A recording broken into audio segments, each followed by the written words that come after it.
Welcome, my 319 subscribers, everyone on Wrestling Reddit, and everyone who might think that this is the best stretch of AEW shows that we've had in a long time. Welcome to my review of AEW Dynamite. For the February 1st show, let's begin. So to open the show, we have Jon Moxley versus Hangman Page.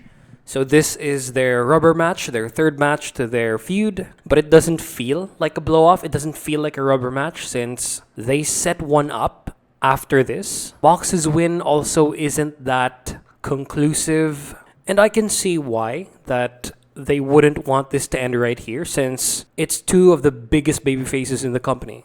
But did you really need this match here? Did you need another singles match without stipulation in this feud? And to add to that, I hated how this match was built. We don't even get a challenge from Page or a reply from Mox after Page cut two straight promos, I think, of de-escalation. The one he cut with Renee in it, with Renee acting as a proxy. It was them respecting each other, Page almost forgiving Mox, but then leaving Renee in the air. Why was this match booked? Yeah, there was nothing to link this with the previous one. It was it was missing one more promo segment. Why not just wait until the pay-per-view? Have Page go up against BCC. And the problem with that is that Claudio is the ROH champion. You can't have him losing to anyone, especially Hangman Page. And this is why AEW needs to do draws or non-finishes. Yeah, for me, there was no reason for this match to happen, but the match itself was fucking amazing. It was paced like a main event. It was evenly matched all throughout without that usual structure where they're basically taking turns. This one, it's evenly matched.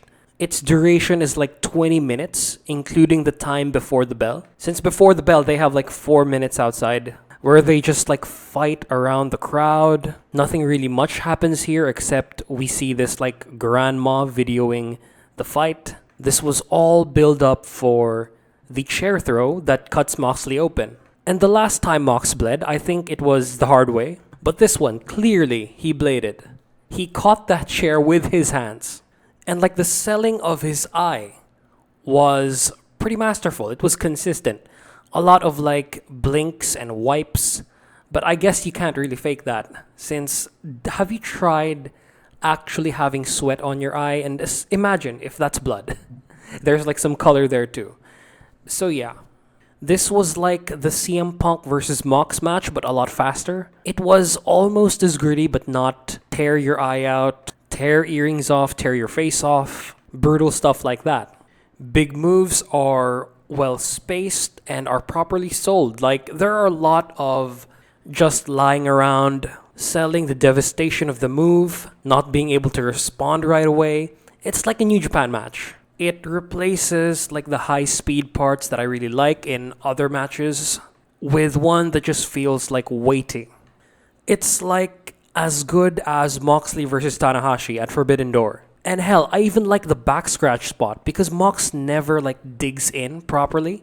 So it just looks silly. It just looks like a romantic stroking of your lover's back or something. But here in this match, he digs in and we actually get to see the scratches made, the skin turning red. This was the best spot of this nature that I've seen. But it's still a shit spot. It's a waste of time. And I love that it was countered for a Death Valley driver, which is a infinitely better move than scratching someone's back on the top turnbuckle.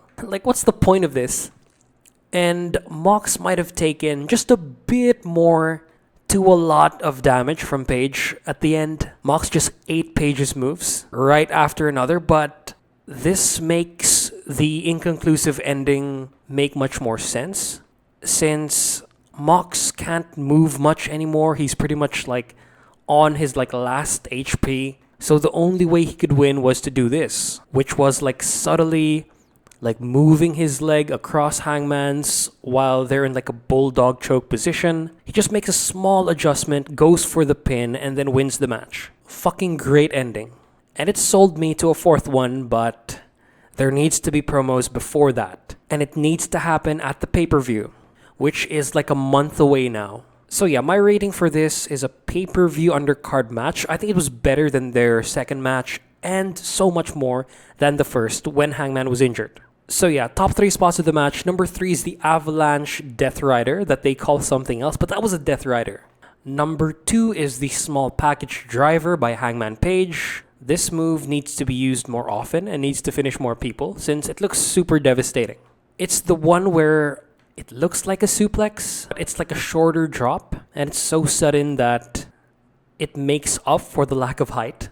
And yeah, number 1 spot of the match is the Avalanche Death Valley Driver after that stupid but well done spot of the back scratching. So yeah, post-match is a face-off between Page and BCC where they don't set up a match with Claudio, and that wouldn't make sense and that wouldn't make anyone look good. Those two shouldn't be losing, but instead Mox and Page just flip each other off and do burpees, do snow angels, like a bunch of fucking children. This heated the feud back up for me, can't deny. So after this is a short Darby Allin versus Samoa Joe video promo.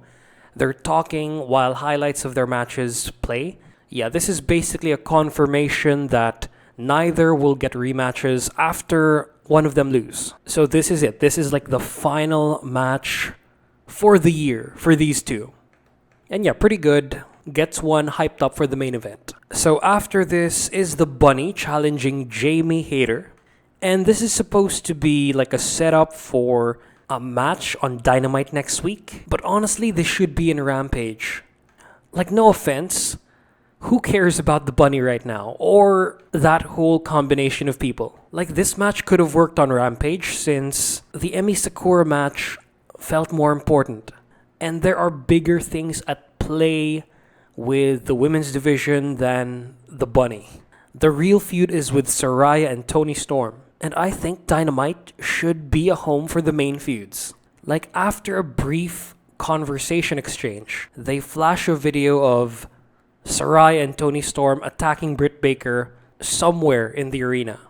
And I don't know if it's just me, but that's the real moneymaker. And Jamie's attention should be fully on that. And this match feels like a side quest. It feels like it should be on a Rampage. It's so unimportant. So yeah, after this is the Acclaimed versus a bunch of jobbers. But these two might be the most entertaining jobbers I've ever seen since they scissor each other. They do the scissor spot in a very exaggerated fashion. But Max Caster's rap here was a bit shit. Might have been the worst that he's cut ever. Since the way he insults the team inside the ring is he makes a gay joke, but then Anthony Bowens is right there. It does look like he responds pretty poorly, but he just goes along with it. Apparently the jobbers are brothers. They're siblings, blood-related siblings, but I don't think anyone in the crowd knew that. And of course, neither did anyone watching from the fight broadcast or on TV. But yeah, they squash the jobbers and then the Gun Club show up and issue the challenge, formally. And here is where the Acclaimed just keep falling into decadence. They reject the match, which is not a thing that heroes should do. So they reject the match, but then the Guns target their dad. They piss him off to a point where he just leaves. He leaves them to beat the shit out of each other. He actually says that line. But they go for the dramatic thing where Austin calls out Billy's drug and alcohol use, and then this pisses Billy to the point of accepting the challenge. And yeah, the Guns are so winning those titles. I think Billy Gunn is just gonna have this psychological moment where he's forced to help his kids. It's like he's a sleeper agent. He just takes out Anthony Bowens or Max Caster and then returns back to normal, and that'll break up the team. And yeah, if you want FTR as champions, that path makes sense. I'm ready for a Gun Club transitional title reign, and I think most of the people are too, especially the FTR fans, those who don't want them moving to the WWE. So yeah. So after this is the Jungle Boy promo where Jungle Boy announces that him and Hook will be going their separate ways for now. His reasoning is sound, that he wants to be a champion, singles champion this time, that he's done being a tag team wrestler, and he wants one of those belts. And yeah, makes sense, well delivered, but what belt is he gonna go for? The most sensible one is the TNT Championship, but I don't want him to win it right away. Joe should have both titles until like half of the year, and that's where he drops it. And please, not to fucking Wardlow. Move that guy up to the heavyweight championship. Okay, so I have a great candidate, actually two great candidates, to take either one of those titles from Joe. Those two are Konosuke Takeshita and Brian Cage, if he's staying around with the company. And they're coincidentally coming right up next. So yeah, after this is Konosuke Takeshita versus Brian Cage. And this is the hard-hitting show stealer of the night. And this just confirms that Konosuke can carry anyone into a great match, as well as Brian Cage. I think that if given a longer time, if allowed to escalate just a little bit more, this would have overtaken Mox vs. Hangman. So yeah, really impressive high-impact moves with just the Konosuke spots where he like crashes and burns as he's going for a running knee. He like does this jump off of the top turnbuckle to the outside. It's like a more protected Darby bump. And yeah, the crowd responded well. I also like that another match in the show does not have like the usual common structure. This was very evenly matched. There's also no rest hold since it doesn't make sense for either man. They don't have rest hold moves. We have like two power guys, or at least like two power finesse guys. And then these two are probably the biggest in the AEW roster. Aside from Satnam Singh, Parker Bujuro, and Trench, as we find out later. But yeah, Brian Cage and Konosuke Takeshita are the two like biggest people that are this high up in the card, not named Wardlow, Hobbs, or Joe. And they replaced like the power battle, like power struggles, tests of strength, with counters and finesse. But sometimes to the point of being ridiculous. Like Brian Cage does the 619 and like there's no speed there at all. He lightly touches his opponent's head. Claudio does a better 619. This was terrible. Like for me, what Brian Cage should do instead is just like ride his opponent on the rope. I forgot what this is called, but it's like a Bronco Buster on the rope. And yeah, you don't have to do a 619, my guy. The other fast moves are okay, but the 619 is like Tony Storm doing an Alabama Slam levels of bad. And like another thing wrong with this is that the fight broadcast gets broken. It cuts off and then we skip right to like a brain buster by Takeshita. It's annoying if you're like invested in the match, which I was at this point. And then for the finish, it's a superplex by Takeshita followed by a running knee for the win. So yeah, Cage just keeps eating these TV losses and it's time for that to change. It's either that or he's leaving the company. And if he does choose to leave the company, I don't think it's that big a loss. It just makes room for the other people that Tony Khan signed. So yeah, top 3 spots of the match. Number 3 is the Discus Lariat by Brian Cage. Number 2 is the Liger Bomb. And number 3 is the Blue Thunder Bomb. That thing just never gets old. And whoever does it, Sami Zayn, Konosuke Takeshita, it looks 10 out of 10. And you know what's not 10 out of 10? It's the Ricky Starks JAS feud. The structure of this feud has been all over the place. Like, Starks, as someone who's beaten Jericho already, like the leader of the faction, does not need to like work anymore in order to prove himself. Like, he can just like demand a match and I think it should be given right away because he has nothing left to prove. Like, he's already beaten Jericho, he's beaten Hager.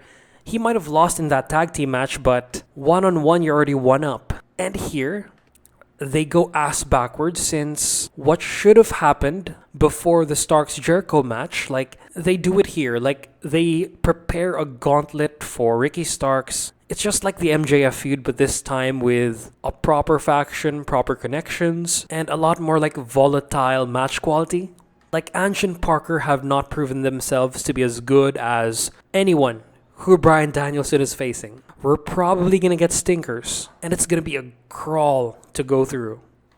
So Starks is going to go up against Ange, against Magic, and then against Garcia or Sammy, and then Jericho.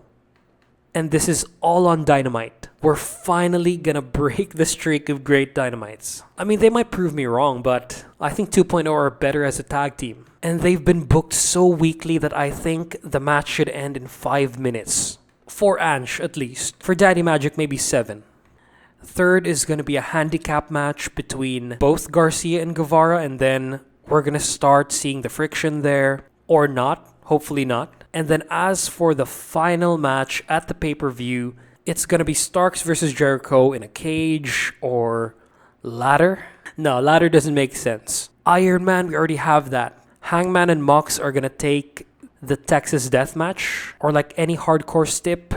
So yeah, I'm thinking cage match for Starks and Jericho. So after this is the Elite's basketball promo.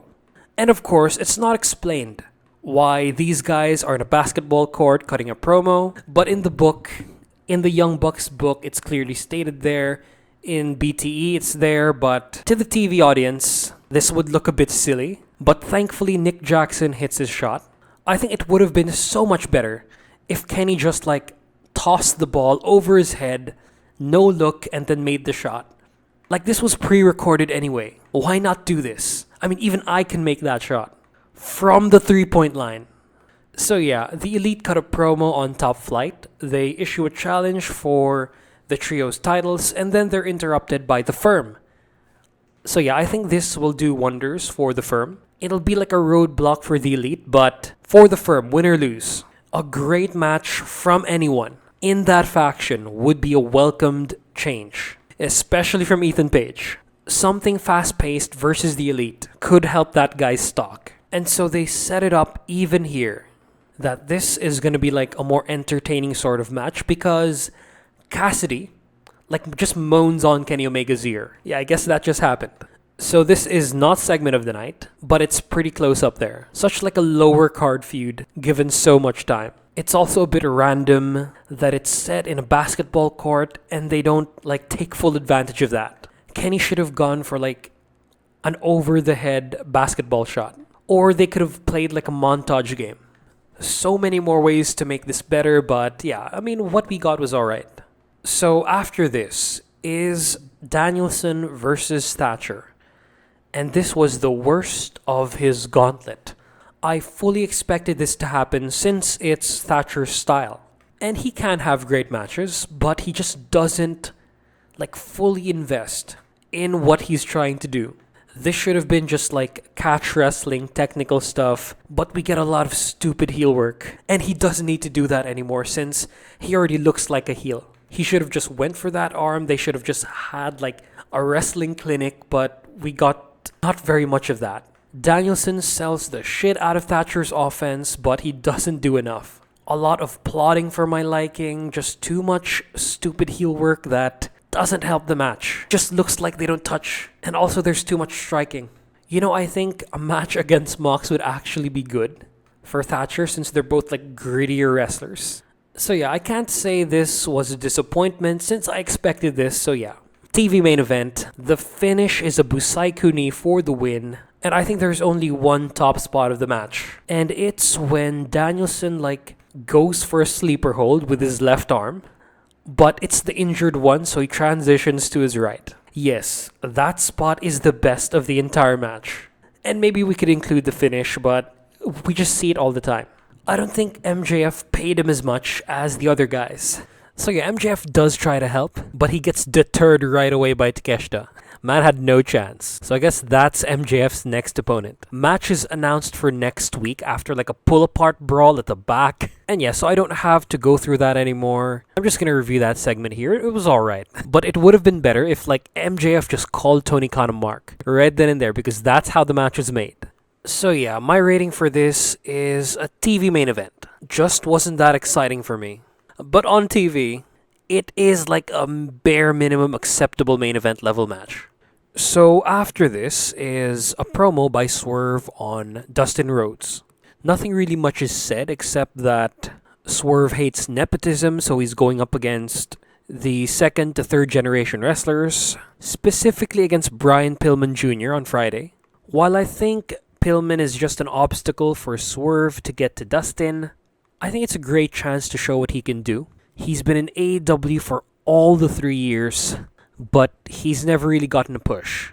And that's a lot to do with the Varsity Blondes being such a vanilla team. And Pillman not really showing much in promos. So yeah, now that he's a singles wrestler, hopefully he can give Swerve a great match, take the fall, look strong in defeat. I'm predicting that he's gonna get taken out by Parker and by Trench. Such a cool name, by the way. Hopefully this turns into like a trios feud. Dustin, Pillman, and Brock Anderson are gonna team up together. Who knows, even Keith Lee could join in instead of Anderson. We could have Dustin win against Trench or Parker. Like, power-wise, he's gonna get overwhelmed, but he's a veteran. That'll be like a good excuse for him to win.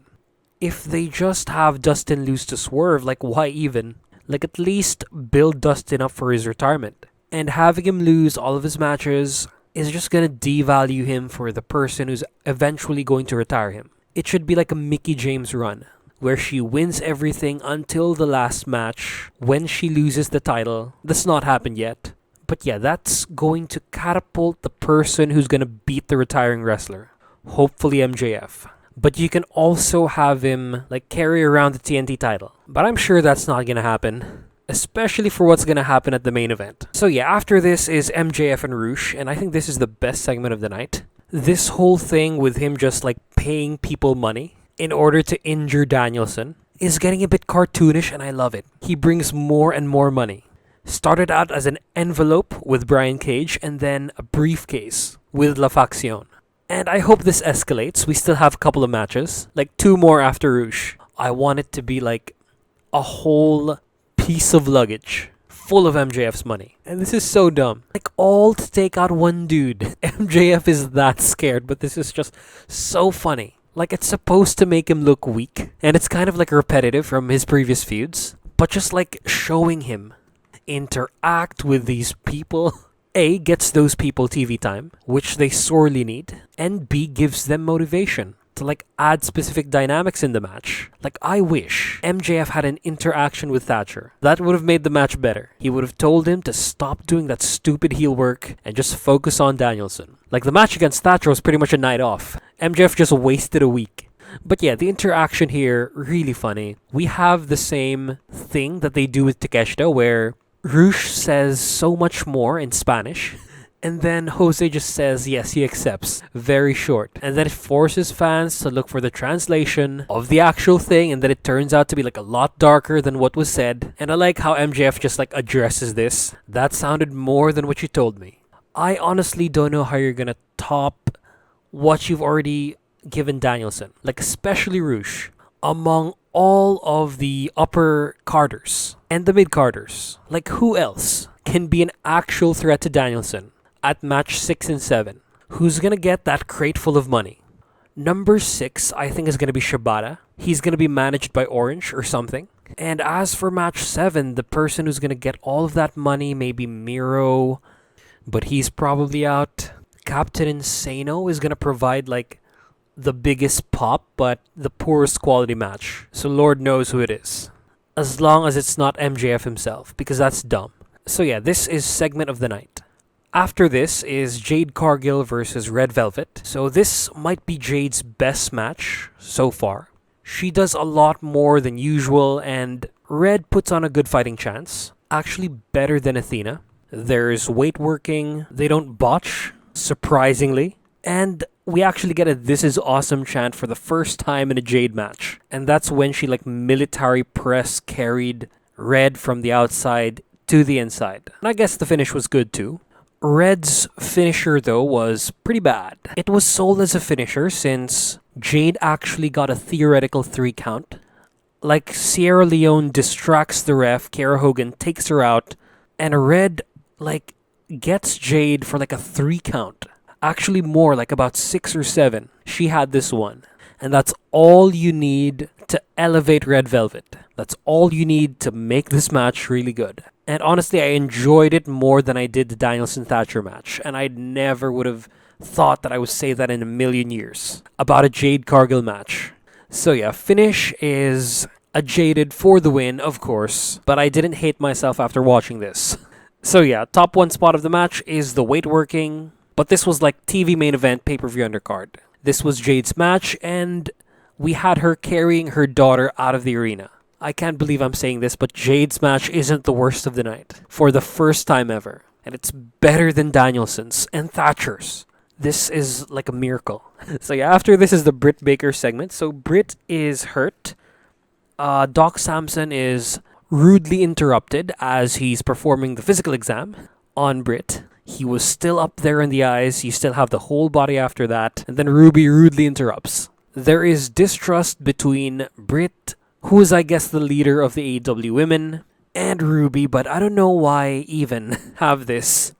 Like, I just don't like the line about, like, Ruby being a traitor or something, because it doesn't make sense. Like, she openly faced off against Toni Storm and beat her. Britt helped her win a match. Actually, this whole segment right here deserved, like, a bit more time. It could have used, like, another 3 minutes just to flesh out the story, like, the actual best story in the women's division so far ever. Not much was really progressed here. It was like a Ruby comes in, hi, and then bye segment.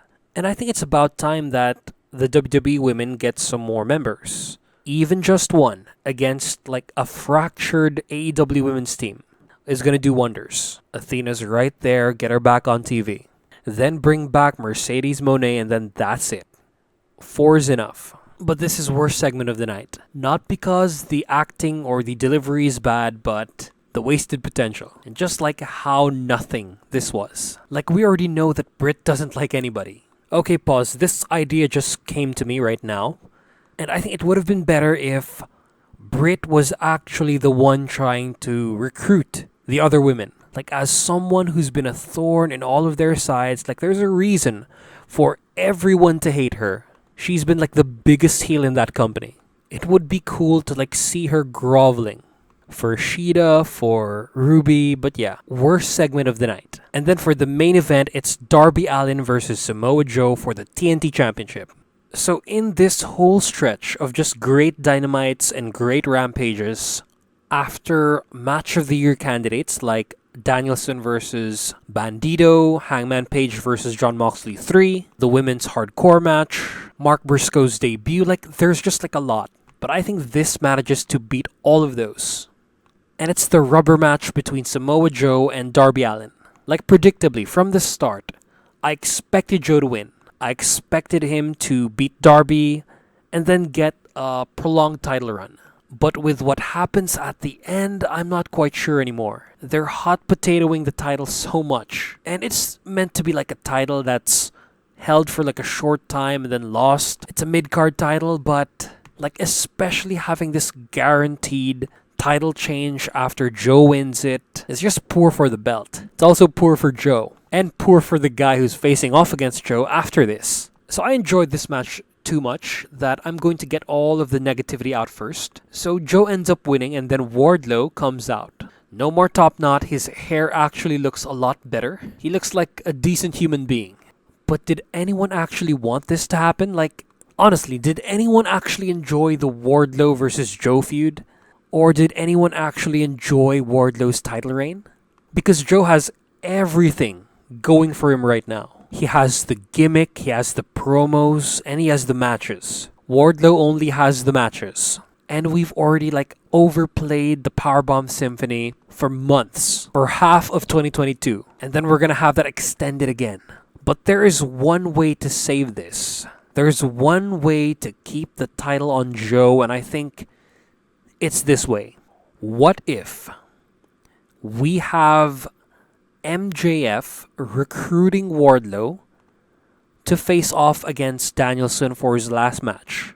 May it be through blackmail, through that crate of money that I mentioned earlier, or even offering up the title shot to Wardlow if he beats Danielson.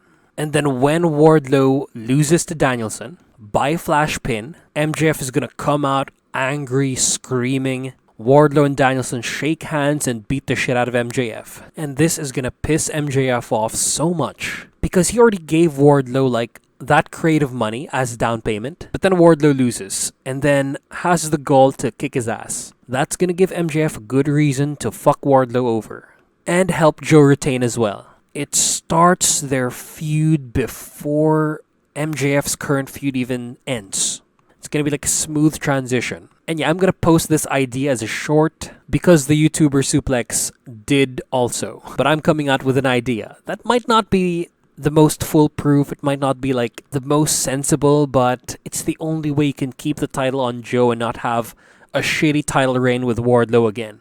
So yeah, finally, for the match itself, it has the usual structure that I always talk about. Babyface and heel are evenly matched at the start, heel dominates, and then it can go either way. But here it's justified since the power levels are just too far apart. Like Darby's the clear underdog in the match. I like that Darby's carefully laid out plans at the start are ruined by either wardrobe malfunction or Samoa Joe's just like raw power. So first 5 minutes of the match is them going through the crowd in a much better, a lot more fun way than Hangman and Mox, since Darby Allin, a dude who's willing to take all sorts of bumps, is in the match. Like, we get some crazy bumps, like the outside dive to the table, Darby getting thrown to a bunch of stairs, and then we have a great moment where like Darby's just like desperately crawling away from Joe. Darby selling along with like the crazy bumps made Joe look so fucking good. Like there's this other moment where Joe just like throws Darby outside. Like dude chucks him out. And then Darby does a flip sell. And then there's this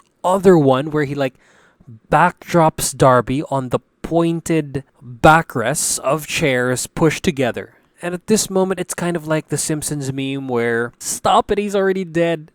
And he only regains control after like a blood sport spot where he throws the powder on Joe's face as they're going for like a power bomb. And then this is followed by a spot that I think would have been cool. Since Darby has this like hoodie that's covered in tacks, facing outwards. He's tried to attack Joe with this. He manages to cut him open, but then Joe manages to overcome this by using the towel that he always carries around to hit Darby.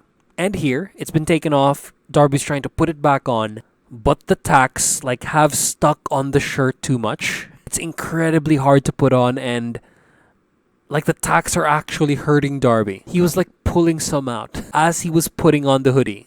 This like took too long that he just settled for a normal coffin drop. And I think Joe dodged a bullet here. I think he agreed to take the spot but was relieved that he didn't have to. The climax is the ring modification. Darby like removes the mat padding from a fourth of the ring. It doesn't play a factor right away. Darby's basically setting up his own grave. Since what can he do? Like aside from the code red that could make Joe land on this. Like this environment benefits Joe more, but they don't go for like a spot here right away. Darby does an outside dive, he crashes and burns on a table. Joe brings him back in. Joe uses Darby's hoodie against him. He like covers up his face with a tacked side, but I don't think like a sane wrestler would actually do that. It just looks like it. It was sold like it. But then Darby like gets out of it by apparently gouging Joe's eyes. In quotations, because that didn't hit the ice. It was on his zygomatic bones, and it still hurts, but like Darby should have aimed better. Even don't do a press, just have the fingers over the eyes. Would have been a nice cool effect. The finish of the match is Darby attempting the coffin drop with Joe on the exposed ring. But then Joe uses Remsburg, knocks Darby off. He gets him with a muscle buster, avalanche from the top rope, to the exposed fourth of the ring for the win. Great match. It's pay-per-view main event level. Even has the length. About 19 to 20 minutes. Yeah, this match is match of the year for AEW so far. It's still like far away from Kenny versus Ospreay, but it's getting there. Might be like 4 places away. Or 3. So yeah, I talked about the post-match earlier, posted a short before releasing this. So I'm gonna move on to my like thoughts on the show, and I think it was not the best in this stretch. We've had more consistent shows, not only match-wise, but also segment-wise. Here it's pretty much only match-wise. And we have like one stinker in Danielson versus Thatcher, which is a high-profile match that failed. So yeah, great show. Not the most consistent, but it has AEW's match of the year so far. So it's this, Danielson versus Bandito, Elite versus Death Triangle, and then Mox versus Page 3. So yeah, like, comment, and subscribe for engagement. Share if you don't know me. Hit that bell notification for future videos, and please, watch my shit.